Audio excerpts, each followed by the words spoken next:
पतित पावन परम दयाल प्रेम दाता पद्मावती कुमार श्री नित्यानंद प्रभु की जय।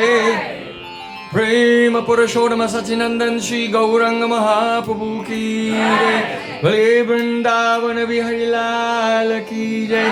भरे शनिवाली की जय। जय जय श्री राधे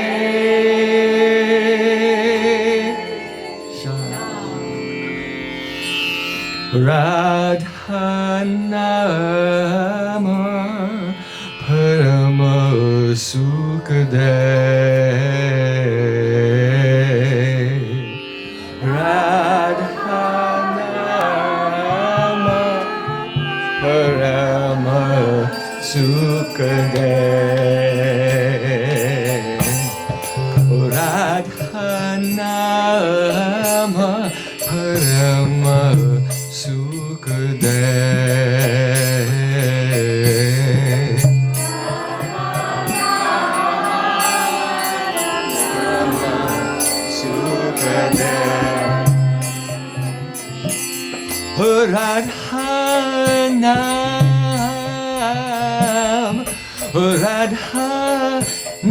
राधा नाम परम सुखदे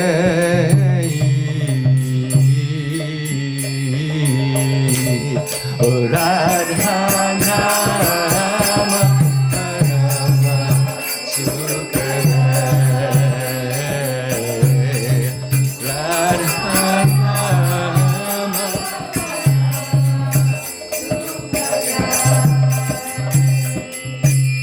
लहरो लहरो श्री श्याम जुकी लहरा लहरा श्री श्याम जुकी लहरो लहरा श्री श्याम जुकी लहरा लहरा श्री श्याम जुकी मन में मेरे समाई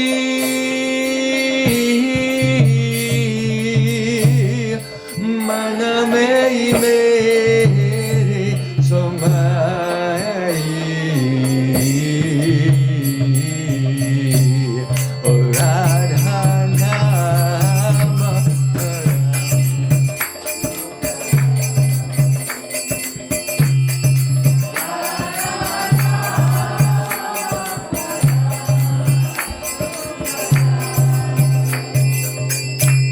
थोड़ा थोड़ा जन्म बिताऊं रात रात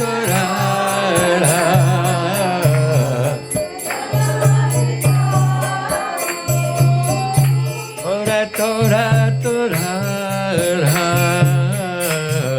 जन्म बिताऊं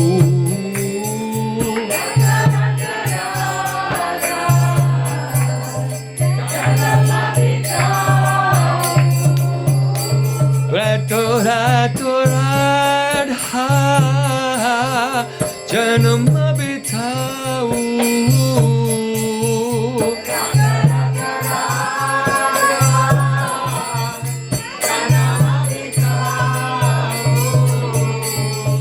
ब्रिज गोपीना को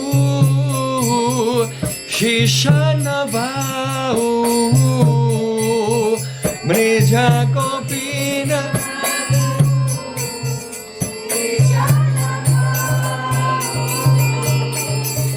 महिमा काही नाही जाई Radha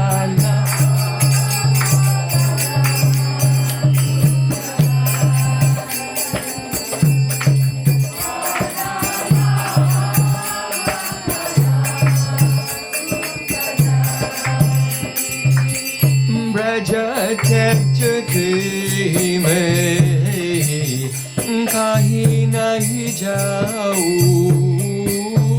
braj chaj ke main kahi nahi jau, braj chaj ke main kahi nahi jau, braj chaj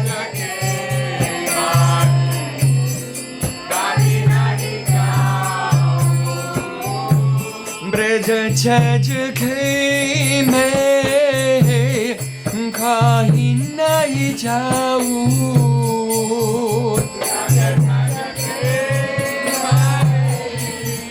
कहीं नहीं जाऊं, रसिक संतन के दर्शन पाऊं, रसिक संतन के दर्शन पाऊं, जग से प्रीति हटाई, राधा नाम परम, राधा नाम परम सुखद,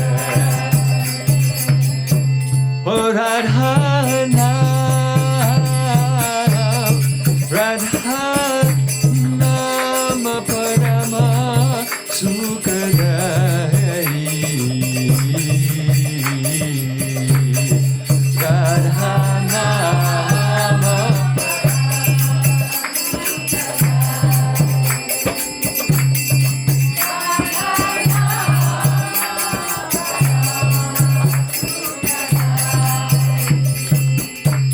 Hare Krishna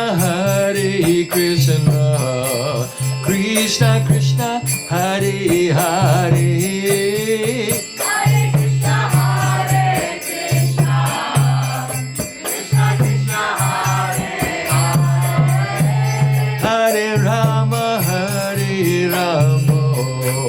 Rama Rama Hare Hare, Hare Rama Hare Rama Rama Rama Hare Hare, Hare Krishna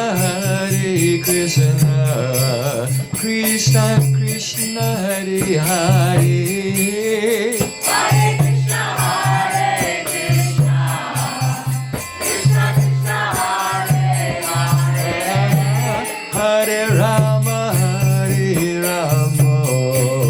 Rama Rama Hare Hare, Hare Rama Hare Rama Rama Rama Hare Hare, Hare Krishna Krishna Krishna Hare Hare, Hare Krishna Hare Krishna Krishna Krishna Hare Hare, Hare Rama Rama Rama Hare Hare, Hare Rama Hare Rama Rama Rama Hare Hare, Hare Krishna Krishna Krishna Hare Hare, Hare Krishna Hare Krishna Krishna Krishna Hare Hare, Hare Rama Rama Rama Hare Hare, Hare Rama Hare Rama Rama Rama Hare Hare, Hare Krishna Krishna Krishna Hare Hare, Hare Krishna Hare Krishna Krishna Krishna Hare Hare, Hare Rama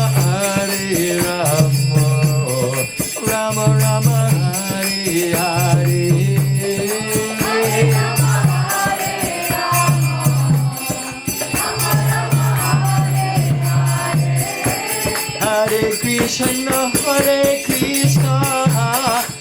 Krishna Krishna Hare Hare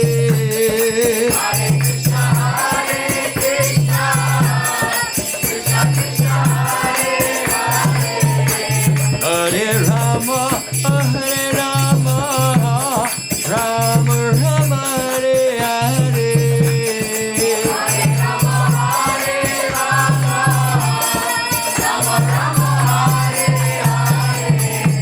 Hare Krishna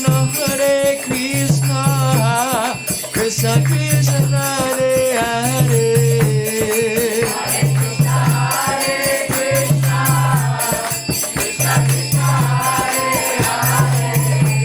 Hare Rama Hare Rama Rama Rama Hare Hare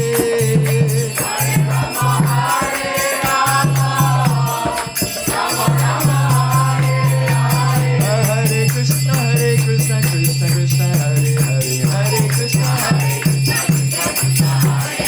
Hare Ram Ram Ram Hare Hare Hare Krishna Krishna Krishna Hare Hare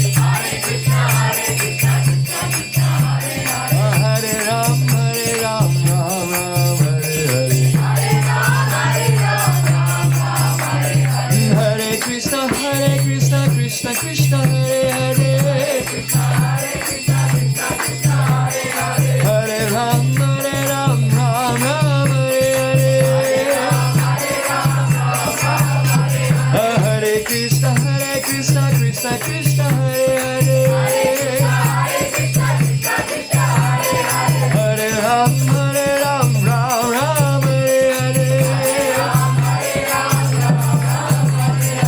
Hare Krishna Krishna Krishna Hare Hare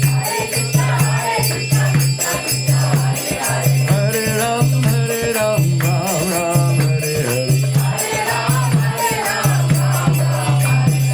Hare Krishna Krishna Krishna Hare Hare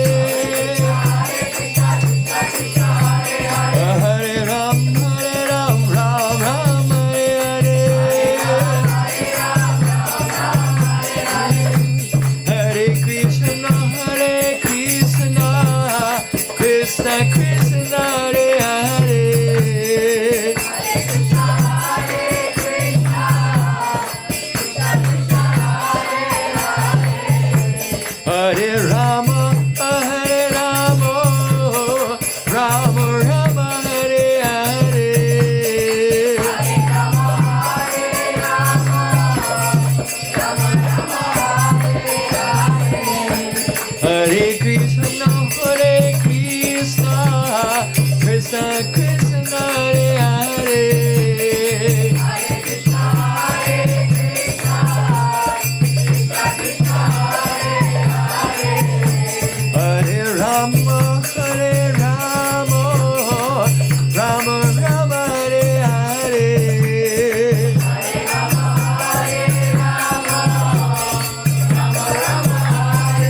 Hari Bol. Nitai Gaura Hari Bol.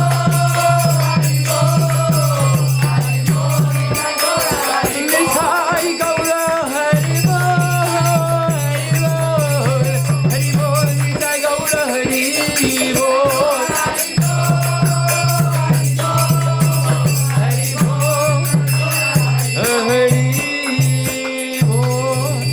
Bhai Vrindavan Bhai Lal ki jai, Hare Saniwali ki jai, Rishabhanu Rajkumari Ju ki jai, Jai Jai Shri Radhe.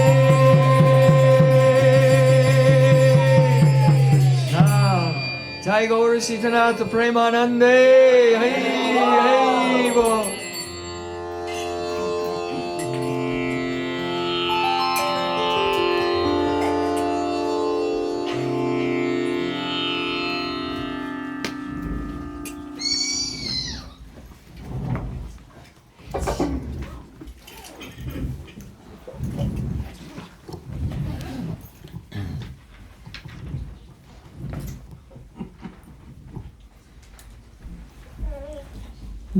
Nam Shrishtam Manamapi Ishachiputram Atra Surupam Rupam Tasya Kajamuri Purim Maturim Goshvatim Radha Kundam Kirivaram Ahoradika Madhvasam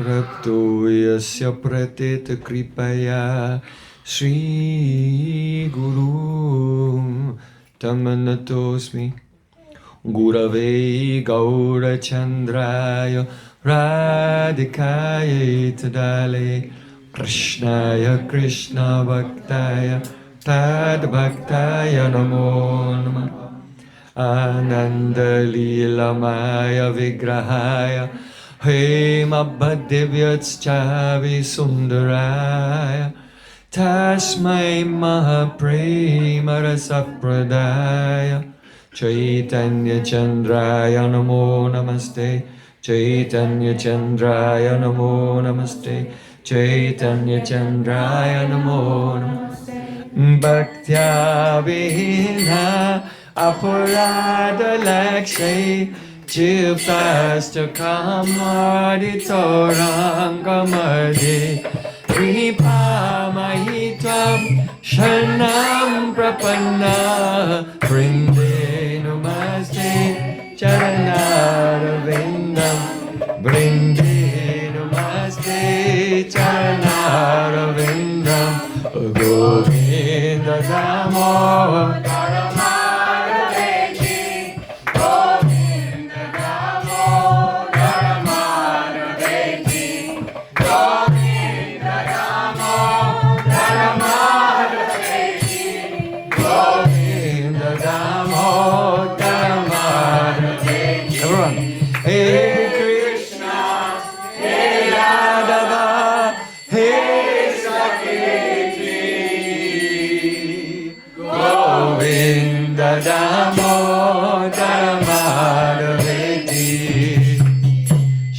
Sundar Shakanda Shekhar Smaraha Sumurali Manohara Radhikar Sukham Mama Kripa Nidhe Swapriya Charna King Korim Kuru Tavaivasmi Najivami Tvaya Vina Ichivikyaya Devi Tvam Nayamam Charantikam. First of all, I offer my Sastang Dandavat Puspanjali, my heart like flowers thousands and thousands of times at the lotus feet of my holy master, my supremely worshipable spiritual Gurudev, Asmadya Paramarajatama Guru Pada Padma Nityalila Parishta Om Vishnupad Ashtotarasta Sri Rupanugacharya Varya Srila Bhaktivedanta Narayana Gosvami Maharaja. Secondly, I offer my pranam thousands of times at the lotus feet of my Param Gurudev, to Srila Prabhupada, and to all of our Sri Rupanuga Gaudiya Guru Parampara. And finally, I offer my pranam to all the assembled Vaishnavas and Vaishnavis. Vancha kalpataru vyascha kripa sindhubhyavacha patitanam pavanebhyo Vaishnavibhyo namo namo. Shri Prabhupada Prabhu, Srila Gurudeva.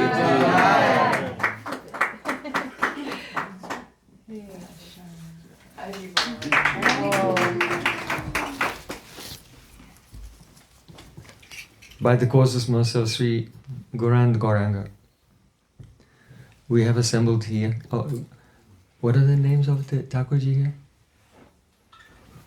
Who's Sonar Gauranga. Who's Radha Krishna is? Yeah? They're called Sonar Gauranga. Yeah, but Radha Krishna cannot be called Sona Gauranga. This is what they were called. Sonar Gauranga. But it's the name of Gauranga. What about Mahaprabhu? Okay. No. So by the causeless mercy of Guru and Gauranga, we have assembled together here in the Kunj of Radha Govinda, Rupa Goswami's Ishtadev. And we began yesterday to discuss Guru Tattva, because we are celebrating the most auspicious festival of the Tirabhav Utsav, separation, disappearance festival of our most worshipful Holy Master, Guru Pada Padma Srila Bhaktivedanta Narayana Gosvami Maharaja. So there is Samasti Guru and Vyasti Guru. Samasti Guru means the principle of Guru Tattva, which is universal. Guru Tattva is one. There is only one Guru. That is Balaram Prabhu. He is the original Guru Tattva. Balaram means Krishna himself in the mood of his own first servant. Because in this world, the conditioned souls, we have so many anarthas, attachments, weaknesses, unwanted desires, confusion. But all of these anarthas put together, they can be described in one way. What is that? Chaitan Dharma Avanaramayi Vritti. Chaitan Dharma Avaranamayi Vritti. Our chitta, the deepest level of our psychological body, is unstable. It is unsteady. There are so many vrittis, so many impressions of material existence. So these are called chitta vrittis, the movements and the impressions gathered from many memories and experiences that we have in this material world. These are all collected in the subtle body, and they are the root of our habits and behaviors and responses to everything. So in the conditioned life, the types of chitta vrittis that we have, movements of the psychological body, they all conceal our Chaitan Dharma, our spiritual nature. We are not this body, we are not this mind. These are simply upadis. They're designations. Just like if there's a crystal that's completely clear, if you hold a red rose next to the crystal, then the reddish color of the rose will appear reflected in the crystal. But there's no red color in the crystal at all. It doesn't belong to the crystal. The reddish colors do not belong to the crystal. They only become reflected there. So they're called upadi, designations. So in the same way, our soul is transcendental, eternal, and part and parcel of Krishna. And everything we know about this material world, who am I, where am I, what country am I in, what was my past, present, what my future might be, it's all upadi. It doesn't belong to us. It has nothing to do with us. But the fact that we think that it does, that is called avidya, ignorance. Avidya is the energy of Maya that accomplishes the adhyas, that is superimposition of the material upadis, material designations upon our consciousness. So, When those designations are on the consciousness, it is always unsteady, it is always oscillating, and from the oscillations of consciousness come all of our weaknesses, confusions, and all anarthas. So the umbrella term for all types of anartha, that is Chaitan Dharma Avanamayi Vritti. So how can the heart become steady, sthir buddhi? How can the consciousness, the chitta, come to the state of ekagrata, one-pointedness, concentration? That is, corresponds to the stage in bhakti called nishta. And after nivritti, then nishta comes. Steadiness of consciousness. Because when the chitta is steady, then in the steady heart, the reflection of the Swarup, the beautiful form of Krishna, appears when we chant Hare Krishna, Krishna Krishna, Hare Hare, Hare Rama, Rama Rama, Hare Hare. Chanting in the stage of Nishta is called Rupa Yuktanam. Someone might say, am I in the stage of Nishta yet? Well, you ask yourself, when you chant Hare Krishna, do you have darshan of Radha and Krishna reflected in your heart or not? So there's the answer. It's very straightforward. So it's vital that we overcome the internal psychological turbulence. Perhaps you know that when Krishna was fighting with Vyomasur, the whole earth was trembling. At that time, Balaram took his lotus foot and he pushed down in the ground. So you can see there in Kamyavan, in the place where Krishna was fighting with Vyomasur, just across the hill from there, there's a footprint of Balaram. And Balaram, by pushing down with his foot, he made the whole earth steady. And so this is the nature of Balaram. Balaram is the Adhistatri Devata, the predominating deity of Sandhini Shakti. Sandhini Shakti is the eternal existence potency. The potency of eternal, unchanging reality. And so because our heart is affected by the gunas, it's oscillating due to the gunas, which is really the antithesis of eternal, unchanging reality. Therefore we need that Balaram will place his lotus foot on our heart and make it steady. So Shri Guru Charani Rati Aise Uttamagati. When a person has attachment for the lotus feet of Sri Guru, then he attains the supreme goal. Shri Guru Charana Padma Kevala Bhakti Sadama. How will you attain Kevala Bhakti, pure unadulterated devotion to Sri Krishna? It is only possible by taking shelter of the lotus feet of Sri Guru. So Sri Guru, there is one Guru, that is Balaram, and he manifests his power. He is the Samasti Guru, but he manifests his power through individual Vaishnavas in this world, and they are the Vyasti Guru, the individual Gurus. So when we take shelter of our Gurudev and we hold the lotus feet of Sri Guru in our heart, serving all the time by body, mind and words 24 hours a day without any ulterior motive, then the heart becomes completely steady. And Sandhini Shakti appears there, and then on the basis of Sandhini Shakti, the Dham, the divine Dham is the manifestation of Sandhini Shakti. There on the basis of Sandhini, then the Samvit and Ladini can appear. See, Krishna is the Adhistatri Devata of Samvit, and Radhika is the Adhistatri Devi of Aladini.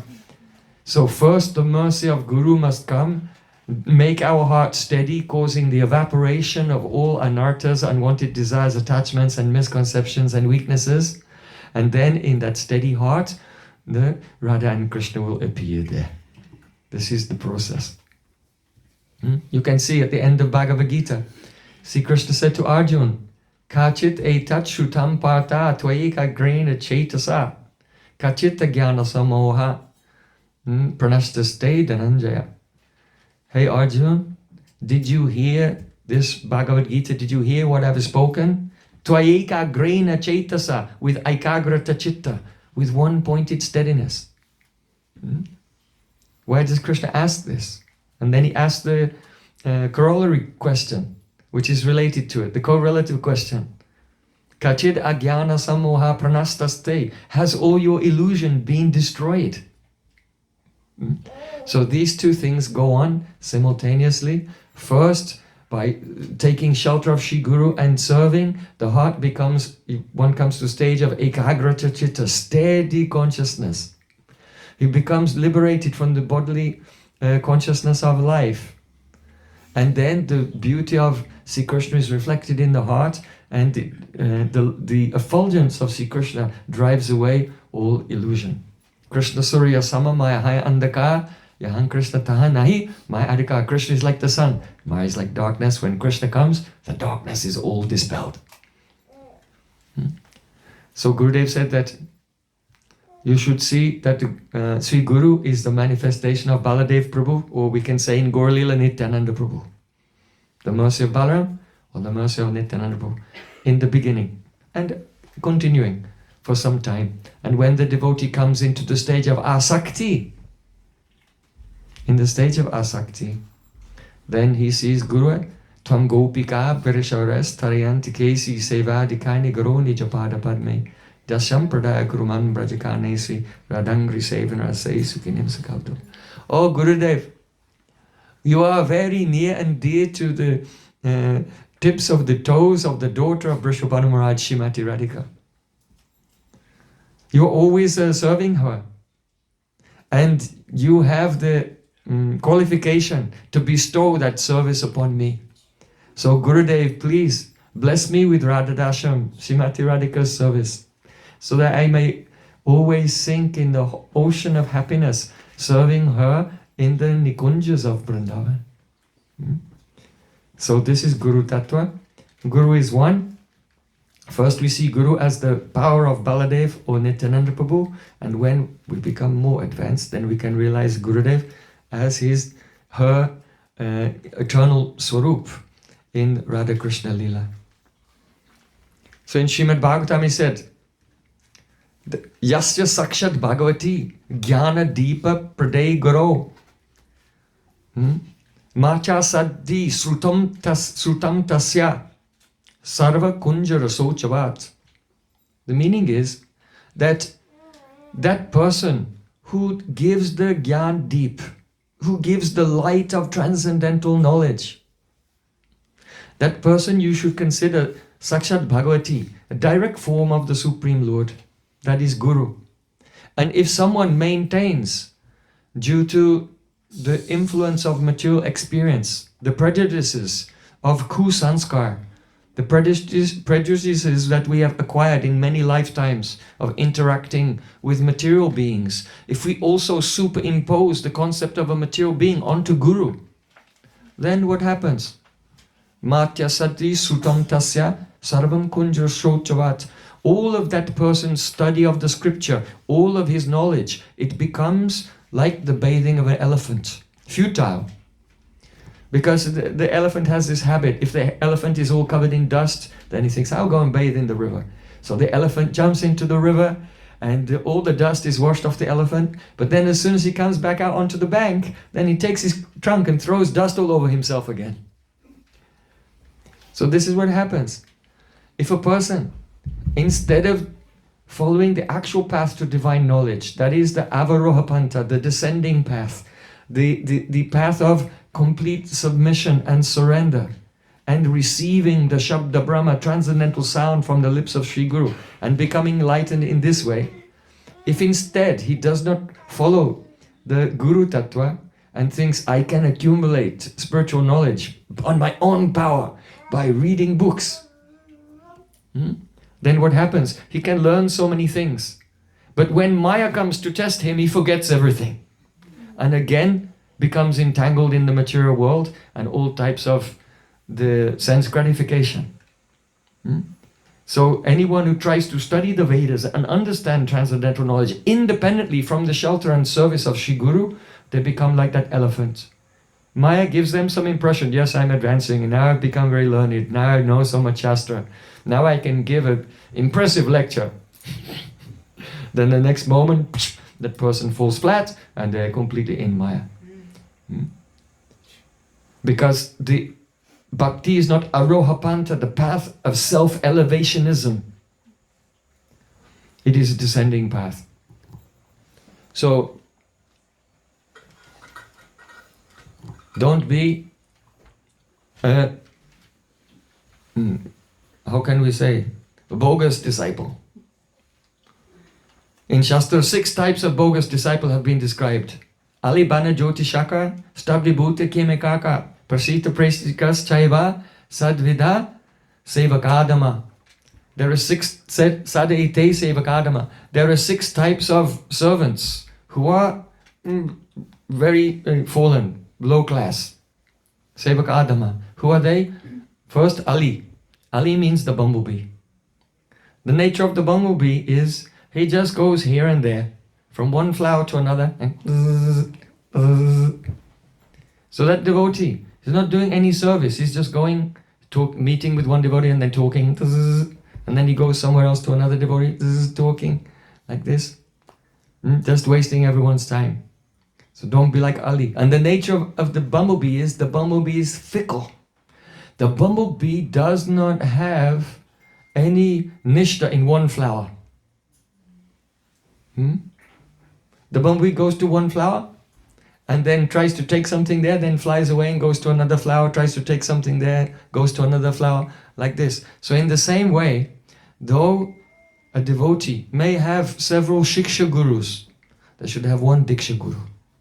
Diksha guru is one. From whom we receive diksha mantras is one. Why is it not accepted in Shastra to have many diksha gurus?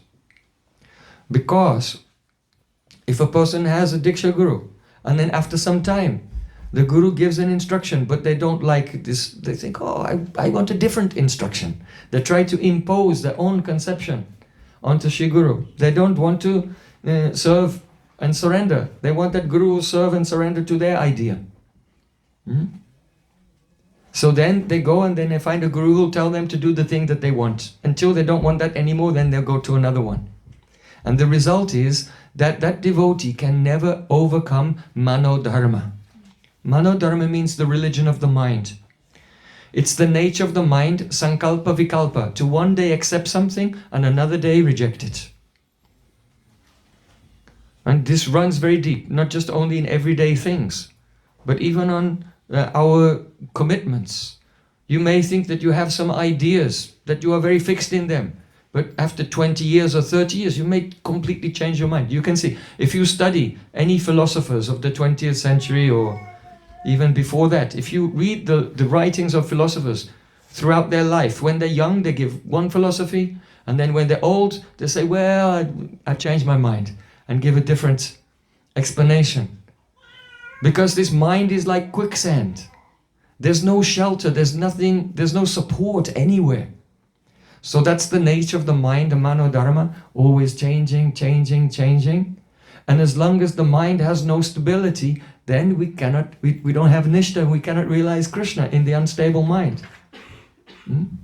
So therefore Diksha Guru is one. And we follow the instructions of Diksha Guru, and if we have a Shiksha Guru instructing spiritual master, then the Shiksha Guru helps us, increases our faith in the Diksha Guru. And supports and nourishes that knowledge, so that we become very steady. So don't be like Ali, like a bumblebee. Then Ali Ban. Ban means arrow. Sometimes Guru gives instruction to the devotee, and then he sets off to follow the instruction and never comes back. Like an arrow, you shoot an arrow, it's gone. Doesn't come back. So, in that case, the devotee is like Virochan. Virochan came to Lord Brahma as his guru and he received some instruction. Then he thought, now I know the truth. And he went away, he left the ashram and never came back. What he didn't understand is, this was only the first installment of Gurudev's teaching. First, Guru gives instruction and we follow it. As we follow it, we make some progress. Then when our adhikar, our eligibility, our qualification changes, then Guru says, now this person is ready for the next installment, and gives another instruction. And like this, and it goes on for many, many years. This is why it's essential to be in Anugatya, always under the guidance of pure Vaishnavas. Because if we follow what we know to be true, our adhikar will change and then will require a further instruction. Our Shraddha, our faith, requires to be gradually updated. Shraddha Rati Bhakti Anukramisyati. First sadhan bhakti, bhav bhakti and prem bhakti. In sadhu sangha we develop through these stages. So don't be like a ban who comes to Guru, then shoots away and doesn't come back. Another meaning of ban is the disciple who answers. He's not humble and listening very submissively, but rather when Gurudev says something, then he answers back. So if a disciple has taken shelter of a guru, but he has a contrary personality, he has a prickly mood. He's not snigdha, he's not soft and compliant like oil, like ghee. Then when he's speaking with the guru, but this, but that, and he answers back. So this is like an arrow in the heart of Guru, because Guru has some desire. I want to deliver this soul. But this soul is implacable. He's the independent. He cannot be saved. Even if Guru is a pure devotee and he has love for Krishna. But if the disciple is an independent mood, Swatantra Bhav, then there's nothing that can be done to help him rise up out of the darkness of illusion. So don't be like Ban. Ali Bana Jyotishaka. Jyotishaka means an astrologer. That is, the spiritual master gives an order to the disciple. And then the disciple says, oh, if I do this, then what will happen in the future? And he's trying to think, he's trying to, in one sense, outsmart the Guru. He's thinking, because Guru gives an instruction, he knows what the result of this will be in the future. Guru knows, that's why he gave the instruction.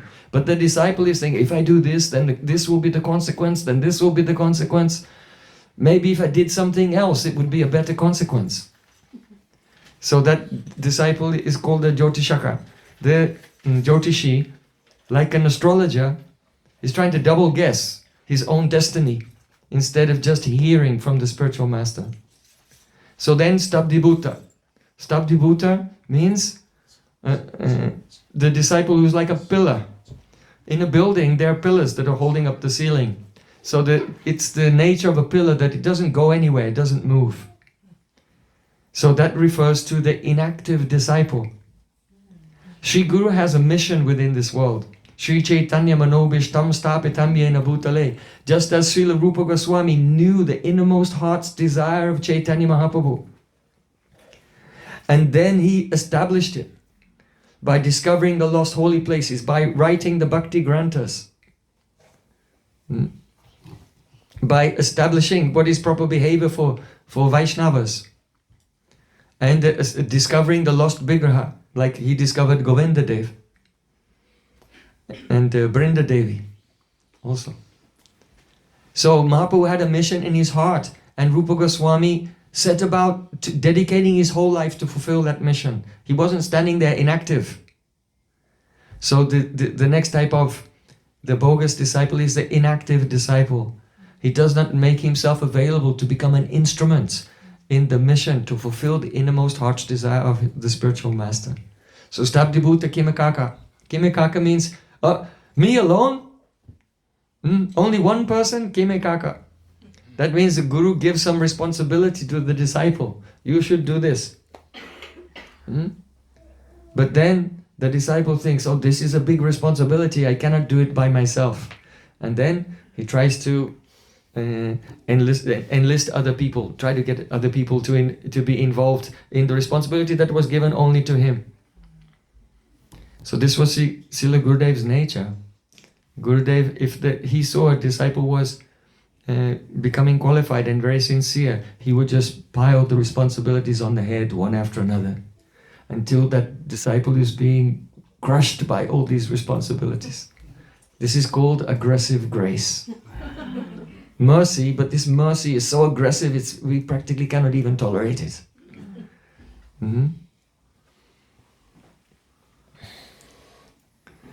So because if Guru did not give so many responsibilities, then that disciple, he may have time for something else. And whatever time is not given and spent in seva, it will be taken by Maya. And then that devotee cannot progress. So Kimekak, and then Prasita Prasikas Chaiva. Gurudev was in his room and he told one disciple, go to the marketplace and purchase the rice for the festival. Then that disciple says, yes, Gurudev, he gives pranam. Then he comes out of the room and then he gives the money to someone else, says, hey, Gurudev wants you to buy the rice. Here, take this, take the money, go to the marketplace, bring the rice. That's the person who's delegating everything to others, not doing anything himself. So these are sadete sevakadama, the 6 types of the bogus disciple. So we should deliberate on it carefully and try to avoid any such habits and this type of relation with Sri Guru.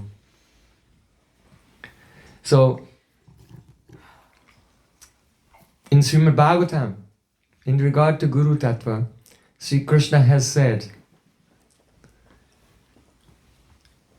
Acharyo Ranir Adya Syat Ante Vasyo Uttararani Tatsandanam Pravachanam Vidya Sandhi Sukavaha. The meaning is that the manifestation of transcendental knowledge is like fire produced by brahmanas in a yajna. Have you ever seen brahmanas make fire in a sacrifice in the traditional way? Before there were gas lighters and matches, they used to take one piece of wood called arani. That's the bottom part, and it has some concave impression in it. And then they took another arani wood, and this is a stick, and it's placed, and the end of it goes into that concave shape in the lower arani. And then, just like if you churn yogurt in the traditional way, then you have a rope and you wrap it around, and then someone else can hold the other side, or you can put it around the post, and you pull the 2 ends of the rope like this, and as you pull it, then the churning rod is spinning this way, and then it's spinning that way. So 2 Brahmins, they will put the rope around the upper arani, and they will pull the ropes on either side like this and cause it to spin quickly this way and that way.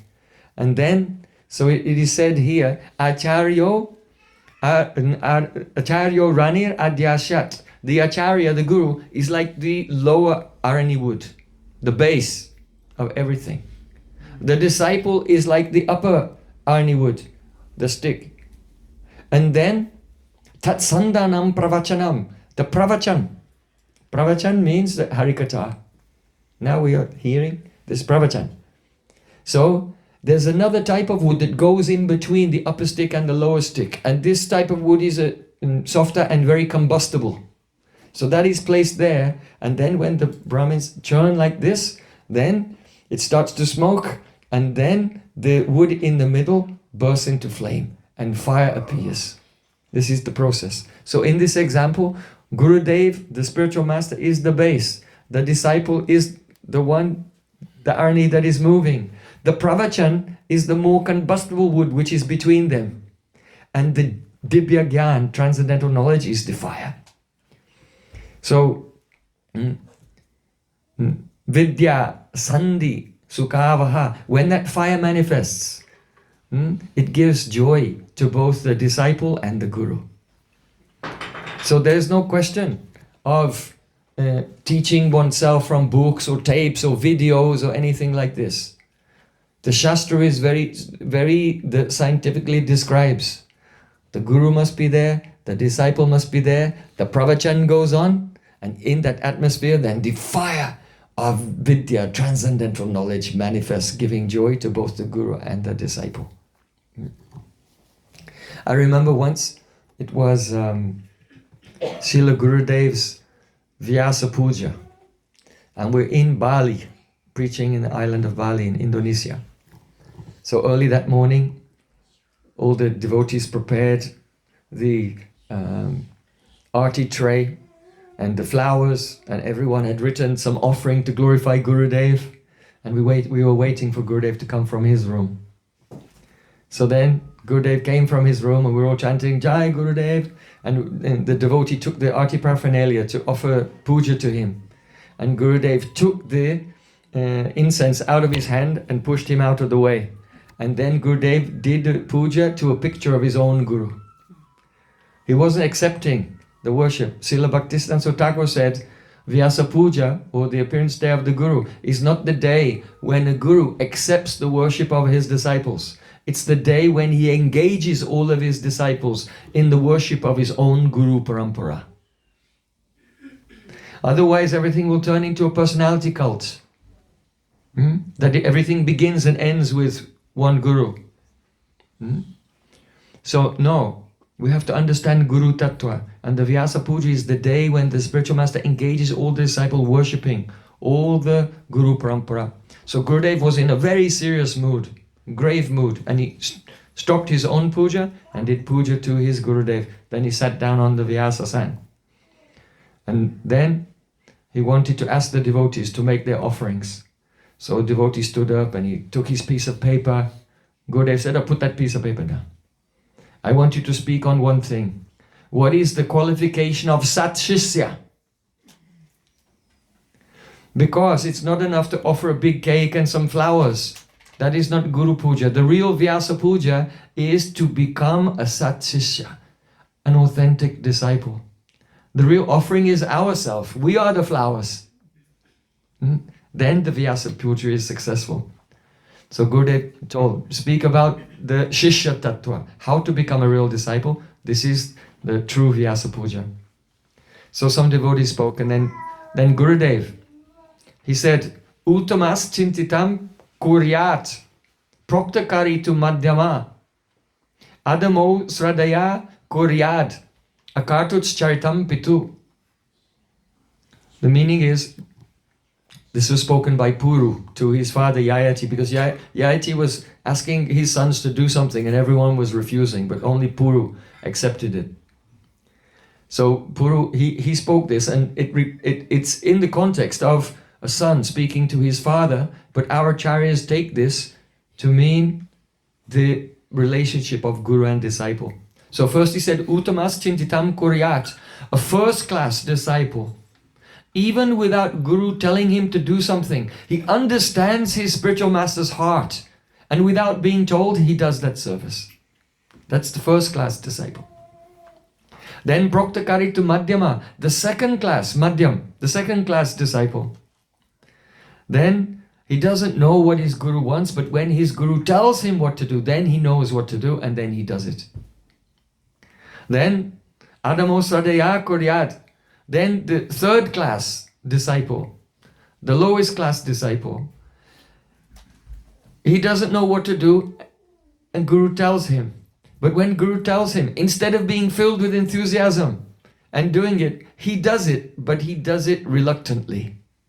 He does it with hesitation. He does it begrudgingly. Why do you have to do this? It's such a burden. So that's the third class disciple. And then the last level, there's a level lower than that, and that's not any type of disciple. That's the person only disciple in name, but not really a disciple. That is, Guru gives an instruction, a responsibility and mission, but he doesn't do it. So akartuts chartam pitu, that disciple is just like a stool, just like urine. You know, if a man has a son, then the son and urine have come from the same part of the body. However, a real son, he follows the order of his father, and he is a valuable person. But the urine is just completely useless. So that disciple who doesn't carry out the instruction of Guru really is not a disciple. He's just like urine, just waste. So Gurudev was speaking on that day, and he was in such a grave mood. He said, Aham hi vachana dragya patiyam apipavake bakshayam bisham tikshnam majjayam apicharnave.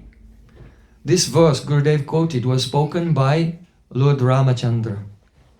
You know that Lord Ramachandra, he was about to be coronated as the king of Ayodhya, and his father was going to retire. But just on the night before, then by the machinations, an intrigue caused by Kaikeyi, then his father had to accept that she asked for the benedictions that instead of being incarnated, Lord Ram should go to the forests for 14 years into exile, and Bharat should rule in his absence. So this was very painful for everyone in Ayodhya. Very painful for everyone in Ayodhya. But because Lord Ram is completely dedicated to his father Dashrath Maharaj, so for him, whatever his father told him, then he happily accepts it. He knows that this is good for me. However, it might look bad in this way, it might look bad in this way. But if this order has come to me from my Gurujan, superior, then there's only joy, there's only auspiciousness, there's only success will come from following this. So Lord Ram said, Ahami vachanadragya. When the king gives me an order, then patiyam apipavake, if he will tell me, oh, you should jump in a fire, then I'll jump in the fire. Bhakshayam bisham tikshnam. If my father will tell me, drink this deadly poison, I will immediately take it and drink the deadly poison. And if my father will say, oh, jump in the middle of the ocean, madjayam apicharnave, then I'll jump in the middle of the ocean. If there's a ship going in the middle of the Pacific, you'll just jump off there. Why? Because my Gurujan have given the order. Gurunam, Agya Gurunam Avicharaniya in the Ramayana and in Srimad Bhagavatam, in Chaitanya Charitamrita, it is there. Agya Gurunam Avicharaniya. One cannot deliberate on the order of Guru. What Guru has told, do it. So then Gurudev, his bhav became very deep. He's going verse by verse, he was going deeper and deeper into the Shishya Tattva. What it means to be a disciple. This comes from Shash Dhatu, the verbal root which means instruction or discipline. A disciple is one who is under discipline. So then Gurudev said, Shunyayate mahagoshtam garindro jagarayate vyagrathundayate kundam jivatu rahitasyame. Now he's going more deeply into the Shishya Tattva. This verse was spoken by Srila Raghunath Das Goswami. And Srila Raghunath Das Goswami, his Diksha Guru was Yadunandana Acharya. And at the end of his life, Raghunath Das Goswami was remembering the mercy of Yadunandana Acharya. What did he say? Nama shashtam manamapi sachiputramatra sarupam. This verse that we say every day before class. He's remembering. Oh, my Gurudev was so kind to me. Why? Because Nama shashtam. He gave me the best name. The best, what is that best name? Hare Krishna, Krishna Krishna, Hare Hare, Hare Rama, Rama Rama, Hare. This is Yugal Nam. Hare Krishna is Radha and Krishna. Hare Krishna, Radha Krishna meeting. Then Krishna, Hare Hare. Krishna is over here and Radharani is over there. Radha and Krishna are in separation. Then Hare Ram, Radha Krishna meeting again. Then Ram, Hare, Radha Krishna separated. All the nectarian pastimes of Radha Krishna. This Sringar Rasa has two aspects. Meet Sambhog and Vipralamba. And all these pastimes are in the holy name. That's the subject for the Katha tomorrow. At 12 o'clock in New Jersey tomorrow. Everyone please come for the program there. So, Nama Srasht Gurudev gave me the best name.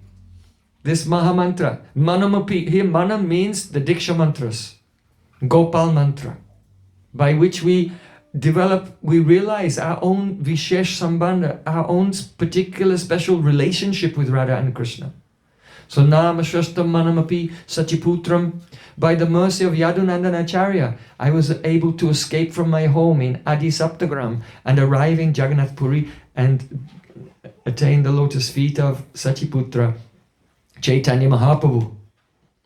Atra Surupam, it would then Mahaprabhu gave me under the guidance of Swarup Damodar Goswami. So even though Mahaprabhu gave him to Swarup Damodar Goswami, he's thinking, My Gurudev, when he was very young, in his childhood, up to about the age of 19, he was staying very closely with his Guru. Then he ran away and he went to Puri. So, but he's thinking that every subsequent event in my life was all the mercy of my Diksha Guru Yadunandana Acharya. So I got the shelter of Swarup Damodar, Rupam Sagarajam, and then after they all disappeared, I came to Vrindavan, and I was under the shelter of Sanatan Goswami and Rupa Goswami. And then the consequence was that I developed the opportunity to reside at Giriraj Govardhan, at Radha Kund. And my heart became filled with the aspiration to serve Radha Madhav. These are all the greatest treasures of life. Where do they come from? They don't grow on trees. They're not available in the supermarket. These treasures only come by Guru Kripa. So at the end of his life, he was remembering all of the gifts of his Diksha Guru in the form of the association with so many great Shiksha Gurus. And how his heart became filled with the Seva Abhilas, desire to serve Radha Krishna. So,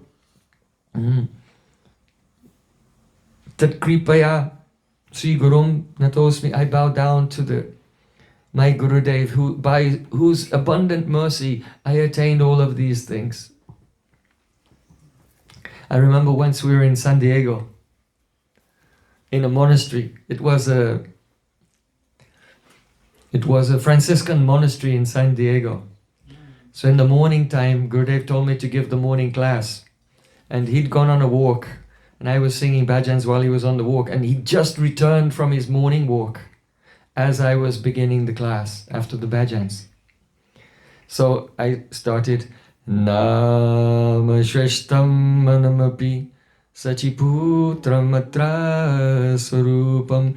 And Gurudev came into the big room. There were hundreds of devotees. He came in from the back of the room. And he said, stop! Why are you saying that verse? And everyone got up and bowed down to Gurudev, and then he walked to the front. And he said, why are you saying that verse? Why? Because it says, Radha Kundam Girivaram Ho Radhika Madhavasam Prapto Yasya Pratita Kripaya Sri Gurum Tam Natosmi. Prapto Yasya. By Gurudev's mercy, Prapto. That means I attained all of these things.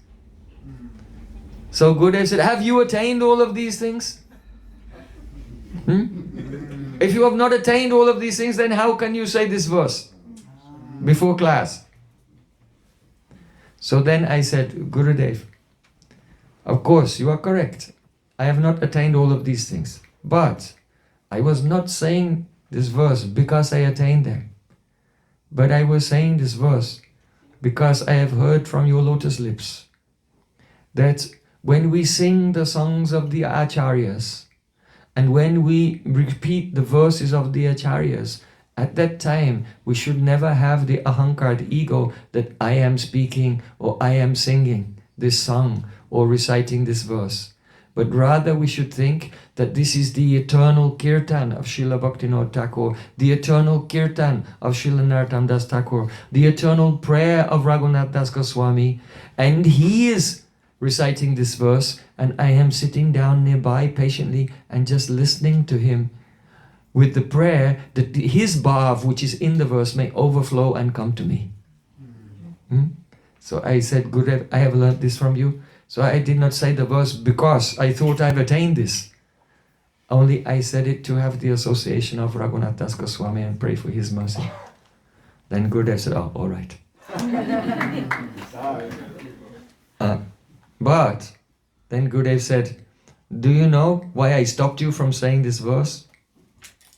Then Gurudev said, once when I was young, I was in the temple room in Navadvip, and I sat down to give class, and I began to pray, Nama Shashtam, and just at that moment, my Gurudev, Srila Bhakti Pragyan Keshamaraj, came back from his walk. And from the back of the room, he said, stop! Why are you saying that verse?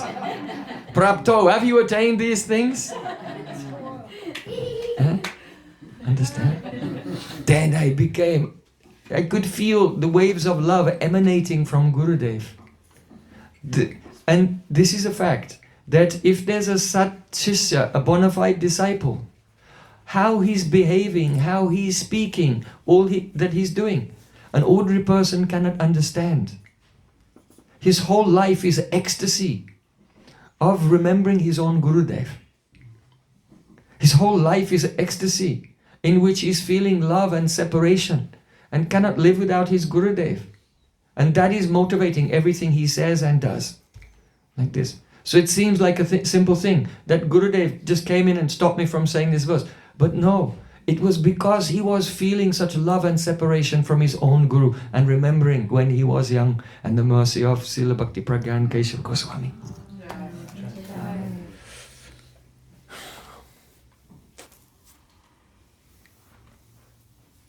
So where were we? Oh yes, come back. It's Gurudev's Vyasa Puja day. And Gurudev we're in Bali. Gurudev stopped the worship of himself, and then he was speaking about the qualifications of the real disciple. And so he quoted this verse of Raghunath Das Goswami at the end of his pastimes in this world. When Rupa Goswami had just left this world, then he was crying, Sunyayate Mahagoshtam. This whole Brajmandal is like empty, desolate wasteland. It's a shunya, completely devoid of anything for me. How is that possible? Srila Raghunath Das Goswami has written hundreds of verses of Brajavilas Stava, glorifying so many places. Glorifying Bangshi Bhat, Keshi Ghat, Chir Ghat, and Nidhuvan, Seva Kunj, all the places of Brajmandal. He is glorified. And now he's saying, it's all empty. Why? Because of separation from Rupa Goswami.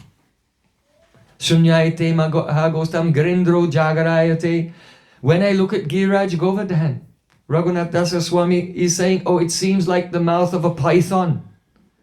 I cannot bear to look at it. It's like a python swallowing me alive. Why? Because Rupa Goswami is not here anymore. Vyagra Tundayate Kundam. And when I look at Radhakund, I cannot bear to look at Radhakund. It's like the mouth of a tigress, gaping to eat me alive. It's too painful to even look at Radhakund. Raghunath Das Goswami, Tadati Surabhirada Kundameva Srayome. He wrote beautiful verses glorifying Radhakund, but now he cannot bear to look. Why? Because his connection with all of these things was established by the kripa of Rupa Goswami. And now Rupa Goswami has disappeared from this world. He feels so much intense separation that everything has become empty. Nothing that gives him the joy that it gave before. So Gurudev describing different levels of disciples, then he came to this verse and said, this is where we have to come to this level. Eventually, like Raghunath Das Goswami. Because only a person who feels separation from their Gurudev, then they'll feel separation from Radha and Krishna. There's no other way. Without having a direct relationship and serving, and heart-to-heart relationship with Guru, then the reality of our relationship with Radha Krishna will not unfold mystically in the heart. This is the nature of Guru Seva. It's a mystical thing. I remember once we were in Seva Kunj in Rup Sanatan Gaudiya Math, and there was a scholar from Finland.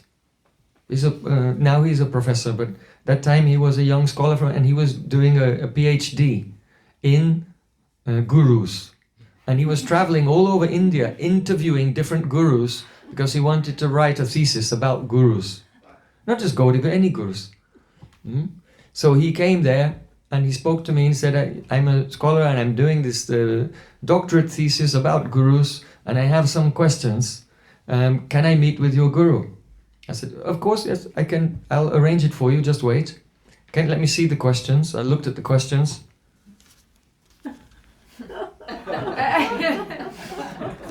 I saw the questions and I could understand that None of Gurudev's disciples would ask these questions. They would never ask this because they will consider them to be too arrogant or challenging, or it would just not enter their mind. But he's a scholar and he had some ideas of the type of questions he wanted to ask. And I thought, oh, well, this will be interesting. Just wait, just wait there. Just wait there. I didn't give Gurudev a heads up or anything. I didn't tell him anything. So then I went and told Gurudev, and he came out from his room.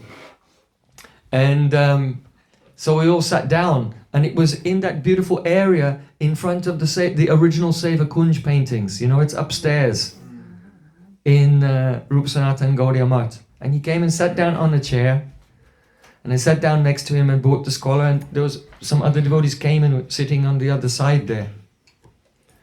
And so I informed Gurudev what was happening, and he was ready. Yes, ask your questions.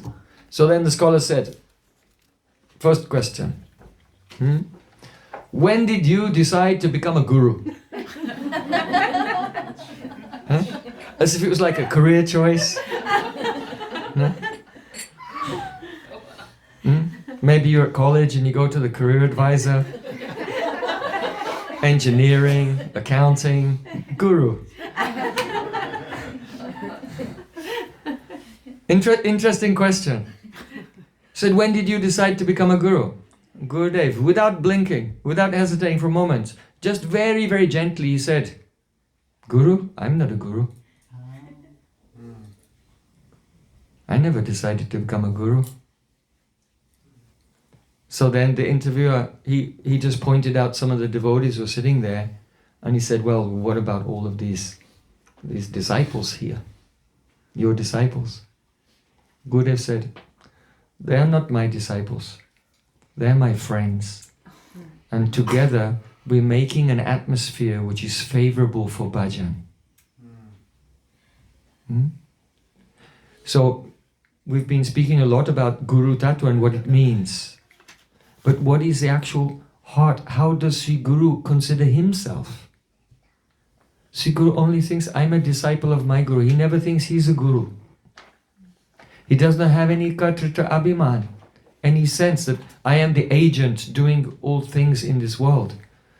Like Narottam Das Thakur says, Shri Guru Karuna Sindhu Adama Janara Bandhu Lokanath Lokara Jivan. Lokanath Das Goswami is giving life to everyone. Lokara Jivan, he's giving life to the people.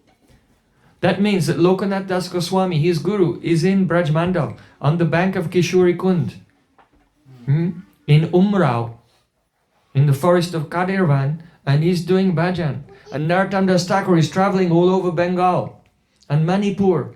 And everywhere he goes, thousands of people are just coming alive and singing and dancing. But he doesn't have the ego, I am the preacher. I am doing this. He's looking and seeing the response of everyone and thinking, this is a miracle. Who's doing it? Lokanath Lokera Jivana. This is the meaning. My Gurudev is bringing everyone alive, and I'm just watching the miracle of his mercy. So Sri Guru has no ego that I am a guru. Once in Australia, a reporter came to Gurudev and said, you have so many students all over the world, you must feel that this is a great heavy burden of responsibility. Gurudev said, no, I don't feel any burden at all. Why? Because I am not doing anything. Behind the curtain of Maya, there Gaur-Nitai are dancing. And their foot dust is going everywhere, and it's inspiring everyone. I'm just watching. So this is the nature of a real preacher. Prema pracharana ar pashanda dalan duikara abadute karina brahman. In Chaitanya Charitamrita he said that Nityananda Prabhu, he had two responsibilities. Duikari avadut. The avadut Nityananda Prabhu has two responsibilities. And he was wandering everywhere fulfilling those responsibilities. What are they? Prema pracharan ar pashanda dalan, to crush the influence of atheism, godlessness, heresy, and to distribute prema. So Sri Guru, being the manifestation of Nityananda, He's doing the same thing, wandering here and there, cutting all the apasiddhantas, all the misconceptions, and distributing prema. So Gurudev said, I am not a guru. These are not my disciples, they are my friends. And together we're making the atmosphere which is favorable for bhajan. And that scholar noted it down for his thesis. So then his next question. He said, how do you know that your guru is bona fide? So, yeah. I mean, would anyone ask Gurudev this question? How do you know that Srila Bhakti Pragyan Kesha Maharaj is really a pure devotee or not? Yeah? Seems so impudent. Anyway, he asked the question. Then Gurudev, he closed his eyes and he was just absorbed in remembering Srila Bhakti Pragyan Kesha Goswami. And he said, if you leave everything and take your life in your hands and offer it at the feet of a Vaishnava and serve him for 60 years, then you can realize how bona fide he is. In other words, Gurudev was denying that there's any kind of empirical evidence. We cannot understand empirically, but only when we serve a Vaishnava, when we hear from a Vaishnava, then after time, we can gradually experience how our chitta is expanding and expanding and expanding, and the nectar of Goloka Vrindavan is descending there. There's no other way to know it. So then, the next question. That scholar asked, oh, when you pass away and go to Goloka Vrindavan, who will be the next Acharya? Gurudev didn't hear the second part of the question, or rather, he didn't pay attention to that. He focused on the first line. When you pass away and go to Goloka Vrindavan, that part, not who will be the next Acharya. Yeah? He said, when I leave, I will not go to Goloka Vrindavan. But if Krishna is merciful to me, then perhaps I can take birth as a blade of grass on the Parikrama Marg, on the bank of the Jamuna. And when the Vaishnavas are performing Parikrama of Vrindavan, then I may get the touch of their foot dust.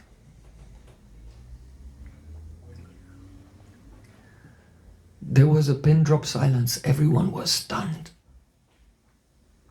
This is really Gurudev's path.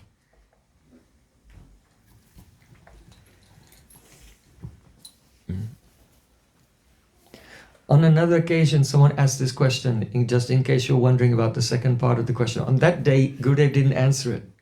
On another day, someone asked, who will be the Acharya after you? Gurudev said, oh, I am like Shukadeva Goswami. What does that mean? Consider this. When we see our Gurudev, we note his official position. He was the secretary of the Gaudiya Vedanta Samiti. Afterwards, he became the chairperson of the International Pure Bhakti Yoga Society. He is the Acharya and Guru for a large organization in charge of so many mats and so on. We see, and we tend to think this is his intrinsic identity. It's important, it has a place. But how does Gurudev see himself? He said, I am just like Shukadeva Goswami. Parikshit Maharaj was cursed that he would die within 7 days. All the sages got together and they were wondering what advice. They gave him different advice.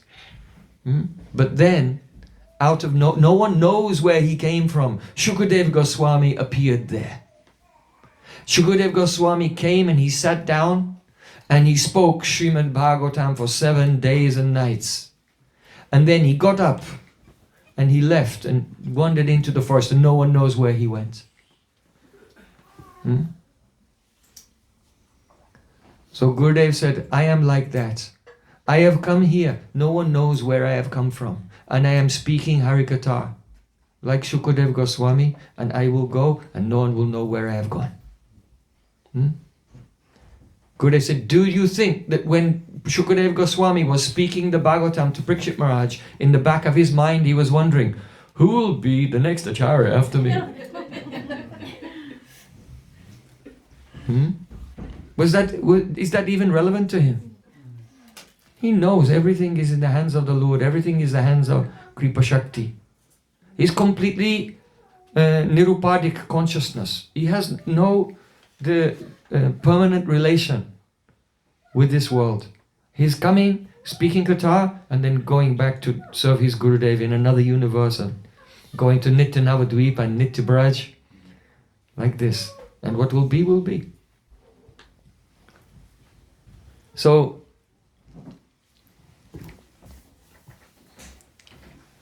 Gurudev's preaching, it was so beautiful. He was a great essentialist. He would say, in your life, put emphasis on three things: Shikshastakam, Upadeshamrita, and Manashiksha. These three short prayers. Take these three short prayers to be the essence of your life, and you can measure to what degree your life is becoming successful by the degree to which you are conforming to the teachings in these three prayers. So everything is there. The whole philosophy of Nam Bhajan, how to live, how to associate with Vaishnavas, and how to become one-pointed and be filled with greed on the path of Raganuga Bhakti and the eternal service of Radha and Krishna, following Srila Raghunath Das Goswami in Manashiksha. So Gurudev published these books and gave with multiple commentaries as well, of each one, including his own commentaries. Very important. Everywhere Gurudev used to go, he used to teach Dasamul Shiksha. The entire teaching of Chaitanya Mahaprabhu, all included in one verse, under 10 shikshas, 10 root teachings on Abhidheya, on Praman Tattva, and then Abhidheya, Sambandha, Abhidheya and Prayojan, all there in Dasamul Shiksha. Gurudev used to insist, all devotees as far as possible, come to the holy Dham and every year perform Navadvip Dham Parikrama and Braj Mandal Parikrama. It was not for a type of tourism to come and see the places. That's not how we do parikrama. We catch the dhoti of Gurudev like a blind person and follow him around thinking Gurudev can see the Dham. Because wherever he's looking, if he looks beneath the tree of Bangsi Bhatt, he sees Krishna is there playing his flute and calling all the gopis. If he looks inside the cave of Govardhan, he can see Radha and Krishna playing there. Who's doing parikrama? Gurudev is doing parikrama. His eyes are open. But if we can go there and follow like a blind person and hear, then some spurti, some vision, some flash of insight will come into the heart, by which we realize, this is my home. My soul belongs. I was born somewhere around Varsana. And when I became of marriageable age, I had to move and live with my in-laws in Yavat. And Radhika from Yavat, she's setting out and she's going to Suryakund. And then from there meeting with Krishna at Govardhan. That's the reality.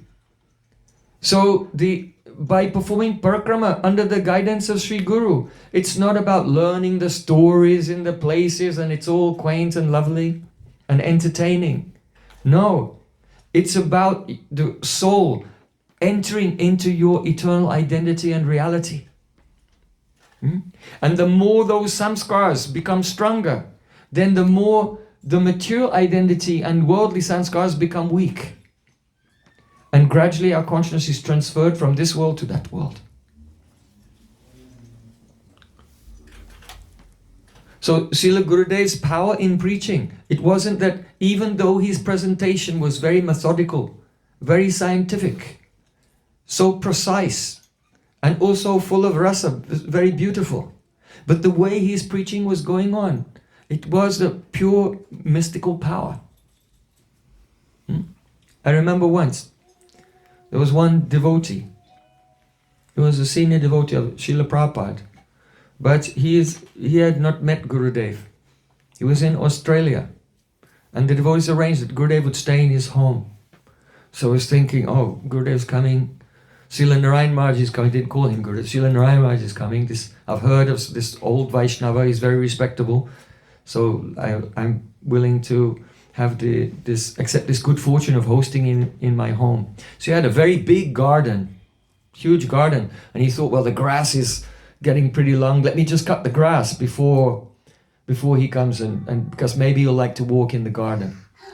So he cut the grass and then he was going around. He had a strimmer, you know, one of those strimmers with a wire that goes around to strim the really big, stubborn plants. So it's a very tropical place in Australia on the Gold Coast. And he went down to the end of the garden and he was strimming, and there was a snake in the grass. And the strimmer cut and killed the snake. So then he threw the snake in the flowing river at the bottom and got rid of it, and he finished. So then the next day Gurudev arrived. And in the morning Gurudev went for a japa walk in the garden. And as they were walking around the garden, Gurudev had his hand on this devotee's shoulder, because the earth was unsteady, and he was old at that time. He had his hand on his shoulder and he was just walking with him through the garden. And they were walking. And as they came to that exact spot, Gurudev stopped and said, "Do you have snakes here?" And then the devotee's heart stopped. Gurudev said, "Don't kill them." And then continued walking. So Gurudev's preaching was like this. It seems like just ordinary things, going for walks, saying this or that. But he was making such profound impressions on everyone just by his mystic power. That is just a side effect of bhakti, such mystic powers. And you know, yesterday we said that Gurudev, he appeared on the Amavasya. So Amavasya means the dark moon night. In India there's a tradition that if you're born on a dark moon night, then that means you're a thief. Because thieves like the dark moon night. It's a good time for stealing. So Gurudev is also a thief. He used to steal the hearts of the devotees very easily. Once Gurudev was on a morning walk in Badger, and there was one devotee, very senior devotee, a Prabhupada disciple. And he'd heard some criticisms but he used to come to Badger just to look, to sit at the back and squint his eyes and what's going on here. Who is this person from the Gaudiya Math? And he was very skeptical. But he came every year for about 7 years. And finally, after 7 years, he was starting to think, oh, this Vaishnava is really a great Vaishnava. I think I should surrender to him as my Shiksha Guru. So it took 7 years for him to gradually realize and pluck up the courage. And he went on a morning walk. So Gurudev was chanting japa, and then when he's just completed his japa, he said, are there any questions? And that devotee was so nervous, and he plucked up the courage, and he said, Gurudev, I've been listening to you for 7 years, and now I've developed some faith in you, so I just want to ask you, will you accept my heart? And Gurudev said, no, it's too contaminated. And everyone, that devotee almost, fainted. Then Gurudev said, no, it's too contaminated. And then he smiled and said, I'll give you mine.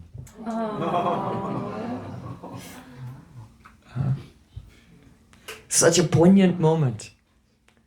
And now to this day, that devotee is always remembering and serving Gurudev and serving Prabhupada with the inspiration of Gurudev. When some person came from the TM movement, Transcendental Meditation, came to Gurudev and said, what do you think about TM? Gurudev said, empty. He just flipped it. TM, empty. Because it's empty, because it's a worship of just Brahman, whatever, the impersonalism. When we're in San Diego, I spoke about San Diego. There in San Diego, one morning when I wasn't giving class, I went on the morning walk. with Srila Gurudeva, and we were walking there, and there was one monk, a Franciscan monk, and he'd been watching Gurudev walk up and down with his disciples, and he just could intuitively understand, this is a holy man. And he was a young monk, and he was thinking, this is a very elderly holy man, also a monk, like me. So perhaps he can give me some good advice. So then that monk, he approached Gurudev, and he introduced himself, and said, I am just beginning my monastic life, but you are a holy man with so much experience. What advice can you give to me? And then we were all eager. What will Gurudev say to him? What would you say to him? So anyway, Gurudev said, try to, in your life, live practically and follow the example of Jesus Christ. And then that monk just started crying. He broke down crying. He wasn't expecting that. He said, in your life, try to live following the perfect example of Jesus Christ. So Srila Bhaktivinoda Thakur, he was very generous, and he recognized bhakti wherever he saw it. Once I was in a room. I didn't have a room, but I stayed in different rooms. So I was in one room, and I was alone there, locked the door, and I was reading. First I was reading something, and then afterwards I was chanting Harinam. So I was reading the Archan Smaran Padati of Jnana Chandra Goswami. So then after I was chanting Harinam, then there was a knock on the door. Hey, Prem Prajan, Gurudev's calling you. So I immediately jumped up, and I thought, oh, Gurudev wants to speak to me. I wanted to ask a question about something. So I put that book, I put it aside, and I took another book. It was Padakalpataru. It was a very old Sanskrit book with many prayers, and it wasn't mine. It belonged to a sannyasi, and it was very old, and it was falling apart. And I wanted to ask Gurudev some questions from this book. So I thought, I can take this opportunity. So I picked up that book, and I got it, and I went into Gurudev's room and gave pranams. Then Gurudev said, we don't follow that book. I said, this book? He said, no, Jnana Chandra's Padati. I said, what? How did he know? No one. I was alone in the room reading that book. I swapped it out for another one and came with this in my hand. And he said, we don't read that book. This book? He said, no, Jnana Chandra's Padati. And then I realized, everything. Gurudev, sometimes he's acting like Mugdha, like he doesn't know anything. And from time to time he's manifesting as the Supreme Lord in the heart, knowing everything. So then he said, this book is, the cover is damaged and everything. This is an offense. So I didn't say it wasn't my book, but he told me, he said, when you have a book, if it's starting to get old, then you should have it rebound and make a very nice, Gurudev used to have nice colored cloth covers also on his books. He said, because Shastra also has kripa. So if you always keep it in good condition and also dress it and you pray to the Shastra, you can get kripa also from Shastra. So one day he called me to his room and he said, oh, how much translation have you done today? I said, I've done about nearly 2 hours. Not enough. You have to do more translation. And then Gurudev was mocking me. He took his japamala and then he sat up straight like a statue and was chanting. He said, I know you. You're sitting in your room and Hare Krishna, Krishna Krishna, Kwe Mastriya Banachari Vyabachara Dushta Krishna Kochai Saparamatmani Ruda Bhava. And he began kind of mocking me because that was a verse I like very much to meditate on. And so he was chanting and then saying this verse. Then he said, listen, I want to make for you a bhajan kutia in Radhakund. And you can go and just do bhajan on the bank of Radhakund. So then I thought, he's not being serious. So I said, oh, and Gurudev, and what will be the result of that? Then he took his finger in the air and he went. Zero means zero. No result. So what he was trying to say is that if you're chanting Harinam a lot and trying to do bhajan, but you don't put more emphasis on Guru Seva, then your so-called bhajan, it will not have any result. Bhajan Urjita Sajjana Sangapatim, we sing every morning. That Bhaktisiddhanta Thakur is the Sangapati, is the chairperson in the assembly of Vaishnavas who are Bhajan Urjita, empowered to do bhajan. Guru Kripa Bina Nahi Koi Sadhana Bal. No sadhana has any power without the mercy of Sri Guru.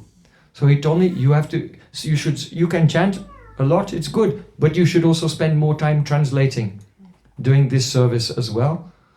And Gurudev said, and you should preach. He said, don't think that your preaching and your personal bhajan are separate. Don't neglect preaching for your personal bhajan. You should chant nicely every day and you should also preach. And if you do this, when you're chanting, so many realizations will come to you. So I try to follow this. And this is a fact. If someone will, and privately chant every day, and use as much as possible when they're not chanting, all energy in serving the mission of Sri Guru, then the service will become powerful, and the realization will come at the time of chanting.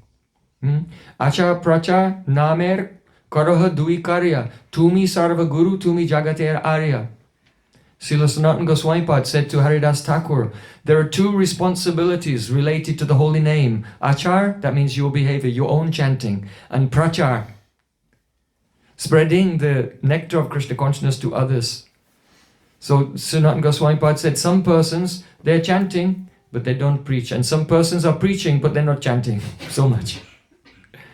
He said, but your chanting is perfect and your preaching is perfect. Therefore, Tumi Sarva Guru, Tumi Jagatera Arya. You are the most noble person in the whole world and you are the Guru of everyone.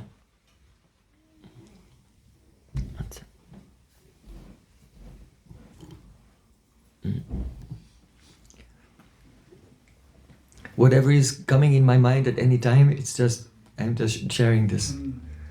I'm remembering once. So Gurudev told me to translate, one of the books he told me to translate was Prabandha Panchakam. Prabandha Panchakam is a collection of 5 essays answering questions and refuting misconceptions about the Gaudiya Sampradaya and particularly about our line of Srila Bhaktivinoda Thakur and Srila Bhaktisiddhanta Thakur.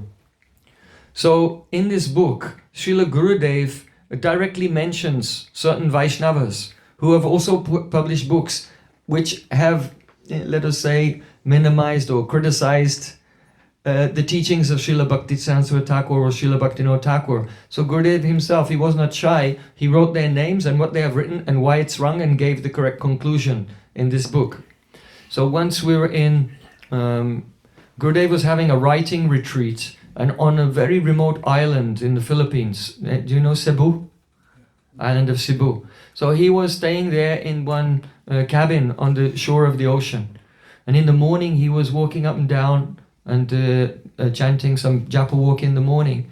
And he came back to his room and he said, oh, it's just like Jagannath Puri here. Then he said, in your mind, you should always think, I am with Raghunath Das Goswami in Jagannath Puri. And associating with Swarup Damodar Goswami, Ramananda Rai, Chaitanya Mahaprabhu, always remember these pastimes that have been described in the Antya-lila of Sri Chaitanya Charitamrita. Then Gurudev sat down and he said, oh, do you know the difference between a Hamsa and a Paramahamsa? A Hamsa is a swan. A swan can discriminate between milk and water. So a renounced person in this world is called a Hamsa when they have the perfect discrimination between the Maya and the Paramatattva, the Supreme Truth and Maya. They can discriminate between the two. Then he said, then what is a Paramahamsa? When the sannyasi who is a Hamsa becomes a Paramahamsa, then for him there is only milk. That means he doesn't discriminate between Maya and the divine realm. For him, Maya has disappeared and everything is the existing in divine realm. Everything is inspiring him. Everything is seeing the unfolding of the Krishna's will, Yoga Maya, in his life. He said so, that is the Paramahamsa. For him, there is only milk. There is no water, so no need to separate. Gurudev said, how is the translation of the Prabandha Pancharakam going? I said, I've almost finished now. Then Gurudev said, I want you to make the language very gentle and soft. Because if you know about translation, you can translate, but capturing the mood, there can be some discrepancies. So Gurudev said, you should translate it, but in such a way that the language is very gentle. I said, why? Gurudev said, because I'm afraid. Then I said, are you afraid of a court case? Because he was writing, some persons had passed away, but many of the persons he mentioned and they were writing, they were still alive. And in India, it's serious. These things sometimes end up in court. So I said, what are you afraid of? Are you afraid of a court case from this book when it's released? Gurudev said, no, I'm not afraid of a court case. I'm like Hanuman. Just as Hanuman, he can tie a mountain onto every hair on his body. You know, there was that pastime when Hanuman was trying to break the bridge made by Arjun. So he thought, to break this bridge, I'll have to be very heavy. So he flew to the Himalayas and he took mountaintops and he tied a mountaintop onto every hair in his body, then came back. Like that, to try to break the bridge of arrows made by Arjun. So Gurudev said, I am like Hanuman. I can have a court case tied onto every hair of my body. I'm not afraid of that. So I said, Gurudev, then what are you afraid of? He said, I'm afraid of Vaishnava Parad. Even though they have written something, they have some misunderstanding, and they are in one sense our opponent. But I don't see like that. I see that there are Vaishnavas. I don't want to pinch their hearts. I don't want to hurt their feelings. I only want to just correct what misunderstanding they have about our tradition. This was very important and it made a deep impression on my life. Because if you just read the books of those persons and you read Gurudev's books, you read the two and you think historically, oh, they were at war with each other.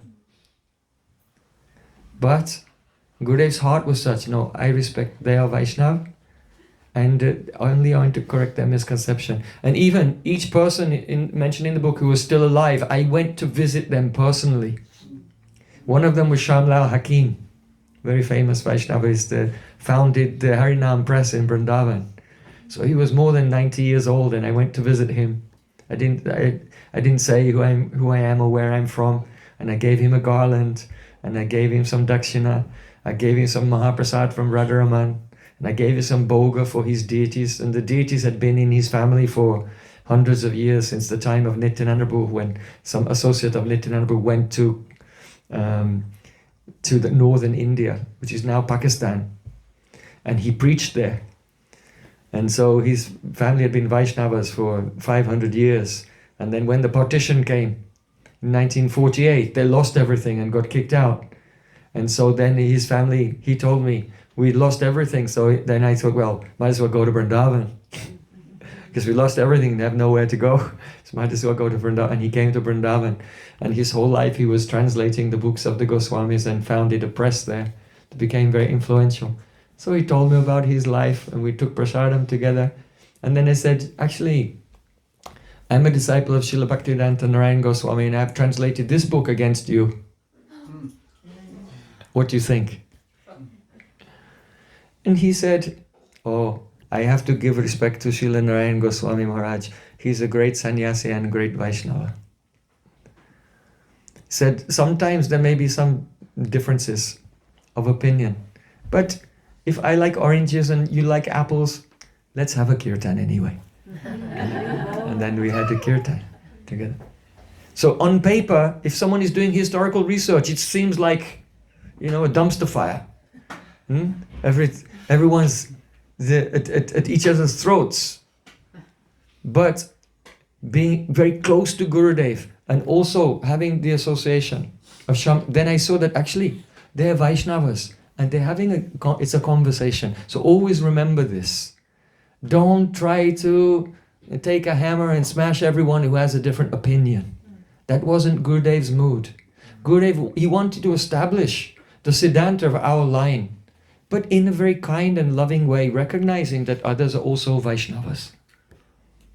It's not all or nothing. Oh, this person, 99.9% of his Siddhanta is exactly the same as mine, but this 0.1% is different, so he's bogus. That was not Gurudev's mood.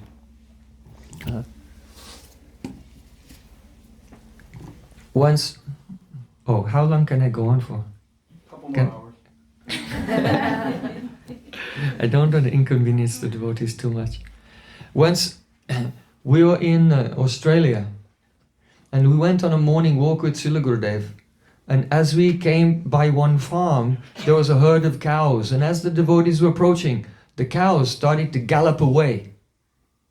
And Gurudeva was surprised because in Vrindavan, if the cows see you, they come and they approach you. And then he realized that they're afraid of humans because the way that the cows are being treated there, it's just for the farm, it's food. It's just food. And Gurudev just began to cry. And he came back and he sat down in the temple room. And he said, today I saw a mother cow who's so honorable, so worshipable for us. Even Krishna, he loves cows. Even Krishna gives pranam to the cows. He massages the legs of the cows. Krishna does puja to cows. He's Gopal. He said, but they're afraid. And Gurudeva was crying. He said, there's so much suffering in this world. I want to tell you that if you do not preach to give relief to the souls who are suffering in this world, then you are not my disciple.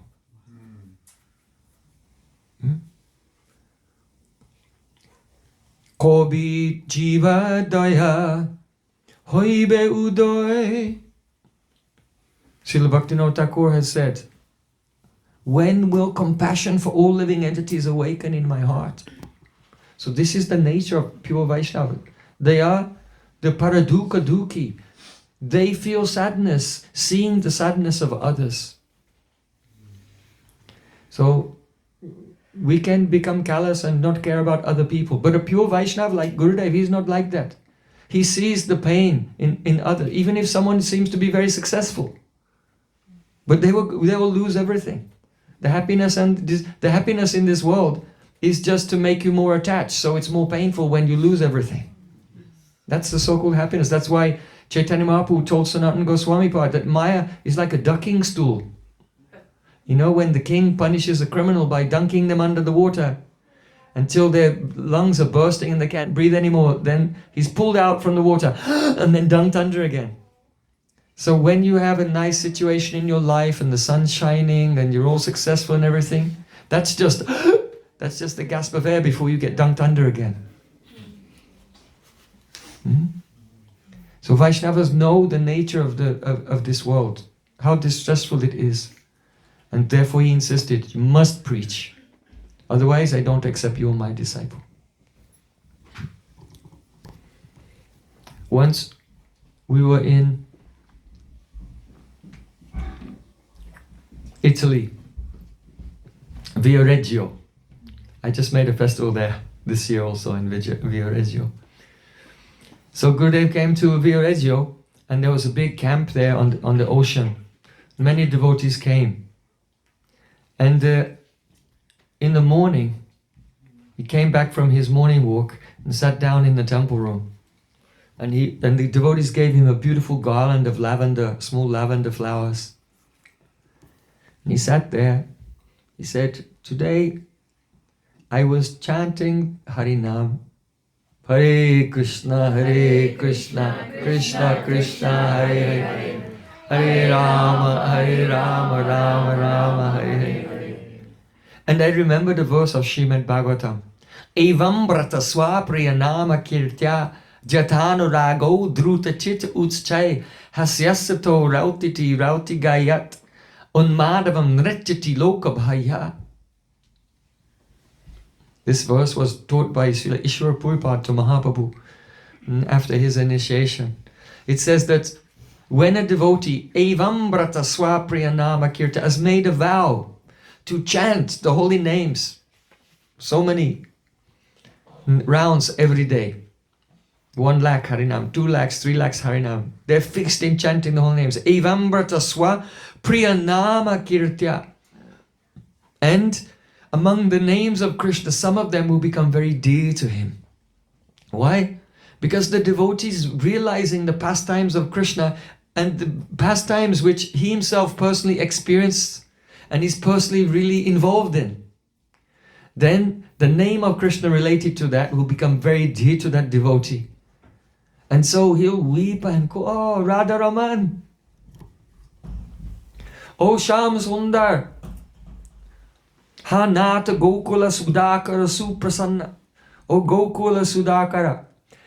Some names of Krishna will be very dear to his heart because of his realization. And when he sings those names, Kirtya, this is in the instrumental case, means the Kirtan becomes the direct cause of Jatanu Rago Druta Chitta, that his heart just completely melts.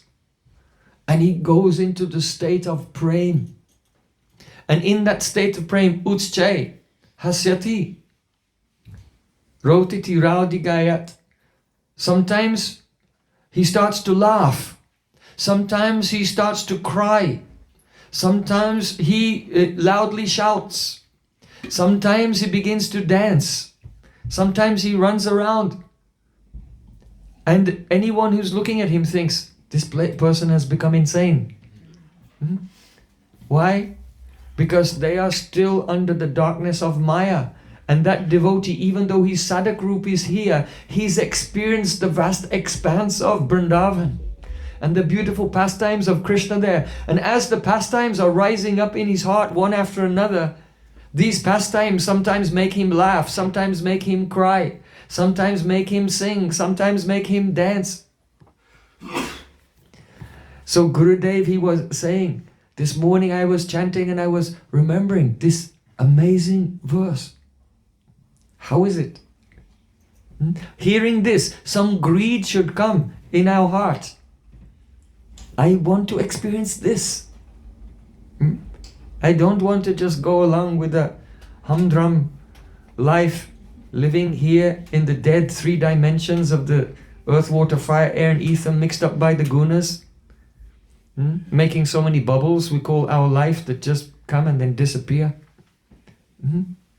The nectar is there in the revelation of the holy name. So Gurudeva was saying, as I was walking on the beach, I saw one German Shepherd dog. And this German Shepherd dog, when he was young, he must have been very beautiful and healthy, but now he was very old. And he had dirt all around his eyes. And when cars were coming and parking there and people were getting out of the car or people were walking, every time a car came, then the dog who was sitting on the beach, this old manky dog with dirt around his eyes, he would get up and he would run over to the car. And then the person would come out and then he would sniff them. And then he would go back and then sit down on the beach and he was all sad. And then if someone came walking by, then he would get up and follow them and then sniff them. And then he would go back and then... Gurudev said to a couple of devotees with him, Brajanath and Leela Purushottam Prabhu. And he said, oh, it seems that this dog, his owner must be around somewhere. And they said, no, Gurudev. It seems like he had a master, but when he became old, then that person didn't want to take care of him, so he brought him here when thousands of people are coming in the summer and dropped him off and then drove away. And then Gurudev, he was looking at the dog and tears came in his eyes. And he was telling us, he was saying, This dog is sitting there and he's so sad. But he's remembering, when I was young, my master used to play with me. He used to shampoo me and wash me with his own hands. And it was so nice. Where is my master? Will he come back? And cars are coming. And then with some asha, some hope, some expectation, he's getting up and running over to see, did my master come back? And then he sees that it's not his master. And then he goes back and he's sad and sits on the beach again. Sometimes the dog looks towards the ocean and thinks, oh, I should just drown. I should just die. And he goes towards the water. But then he hears another car coming. And some hope comes. And then the dog runs to see. But again he becomes disappointed. Then Gurudev said, Braja Gopis are like this. Their whole life and all happiness was just serving Krishna, but Krishna left Vrindavan and went to Mathura. And now they're simply crying. And they're remembering, oh, how beautiful it was. How Krishna used to dance with me, used to sing with me, used to decorate my hair with flowers. And they're remembering all of their pastimes with Sri Krishna. Sometimes the gopis think, I cannot tolerate this fire of separation. Should I hold on to my pran and stay alive, or should I just let my prans go? Then they decide, I should just give up my life. But then the next moment, gopis think, but what Krishna said, Ayasya iti dautyakai. Krishna had promised when he was leaving on the chariot, he stopped and came down from the chariot and through a messenger said, tell them, I will return. So then Darya Tatikrachena Prayapranam Katanchana Pratyagamana Sandesha Balavo Me Madatmika. Krishna said in Mathura, he said to Uddhav, somehow or other the gopis are holding on to their life heirs only because they remember my promise, I will return. So then they decide to live. And they're standing by the side of the road looking in the direction of Mathura and thinking, will Krishna come back? He was taken away on the chariot. Will he return on a chariot? Will he come and place his hand, which is fragrant, with agur, with oud on my head?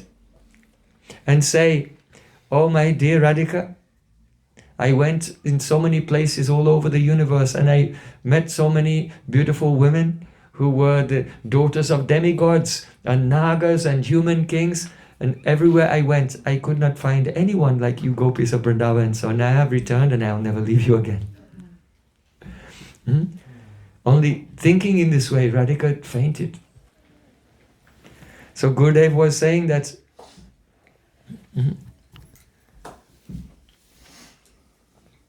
this is bhajan. To be in the state of forgetfulness of this world and always absorbed in remembering Radhika and Braj Gopis and how they're feeling separation from Shri Krishna. Apani karimu bhakta bhava ange kari apani chari bhakti shikamu sabari. Krishna said, I will appear in this world and I will have the mood of a devotee and I'll teach bhakti by my own example. What did Mahaprabhu do? Ai dina dayadranata he mathura nata kadava lokase hridayam tvama loka kataram dayita brahmati kim karomyakam. Mahaprabhu was crying and remembering Radhika, saying, oh, ai dina dayadranata he. Oh Krishna, your heart melts when you remember the suffering of wretched persons like us.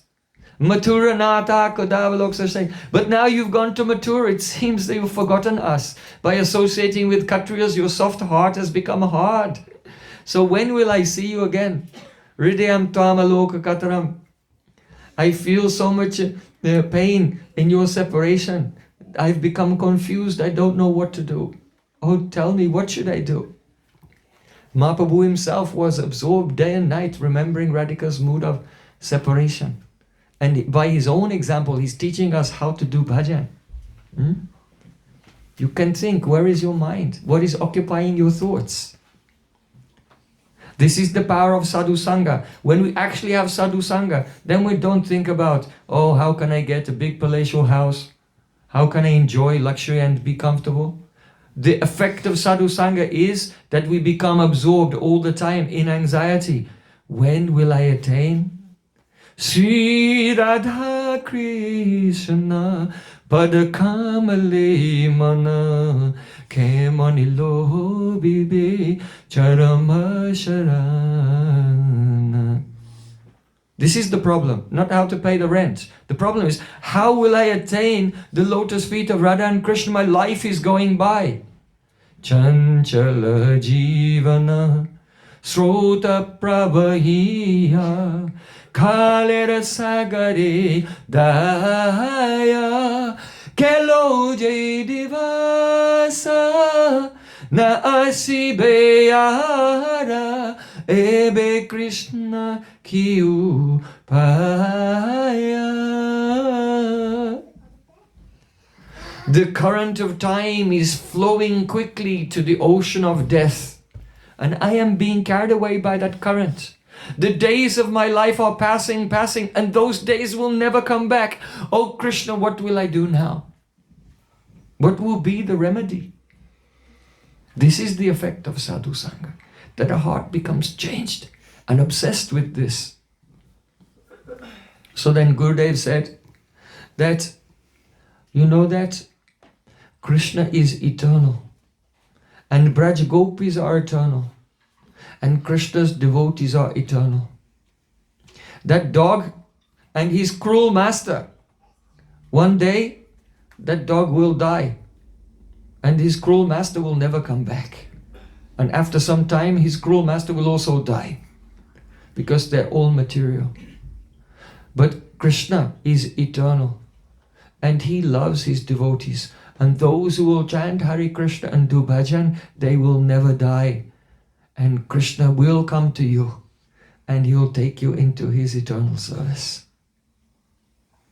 And just as Gurudev was saying this, tears were streaming from his eyes, and he took his cloth to wipe away the tears, and as he lifted his hand broke the garland of the lavender flowers, and it was like a pushpanjali, swaha, and all the lavender flowers sprinkled everywhere as he was wiping the tears from his eyes. And everyone who saw it, such a samskar came about what is the purpose of life, what is the meaning of life. So this is really the quality of Guru Tattva. Prabhupada Bhaktisiddhanta Thakur. There are so many verses describing the glories of Guru Tattva, but Prabhupada Srila Bhaktisiddhanta Thakur used to say this. Chaitanya Leelamrita Pur, Krishna Leela Sukarpur, Dui Mili Hoi Sumadurya, Sadhu Guru Prasade, Tarajai Ashwade, Sehijani Madhurya Prachur. The pastimes of Gauranga Mahaprabhu, they are like condensed milk. And the pastimes of Krishna are like camphor. When camphor is added to the Amritapur, the condensed milk of Gaura Lila, then Duimili Hoi Sumadur, then the mixture of the Gaura Lila and Krishna Lila is extremely, excessively sweet. Sadhu Guru Prasade. And the Sadhguru, what's his nature? He speaks Harikatha, mixing the beautiful pastimes of Mahaprabhu in separation and the pastimes of Radha and Krishna. And that person who tastes the Gaura Lila mixed with Krishna Lila by the mercy of Sadhguru, that person, Sejani Madhurya Prachur, he comes to know the abundant transcendental sweetness. So Srila Bhaktisiddhanta Thakur used to quote this verse and say, yes, this is the quality of the Sadhguru. The Sadhguru, by his mercy, causes us to taste this extremely sweet mixture of Gaura Lila and Krishna Lila. And Srila Gurudev, really, he was always doing that, especially the Gaura Lila mixed with Krishna Lila in Braj Mandal Parikrama. in the Navadvip Dham Parikrama, and in Brajmandal Parikrama, also always approaching Radha Krishna Lila through the Lila of Gauranga Mahaprabhu and his associates like Rupa Goswami and Raghunath Das Goswami. Srila Gurudeva ki jai, Bale Vrindavan Bihari Lala ki jai, Varasani Wali ki jai, Jai Jai Sri Radhe. Gaur Premanande.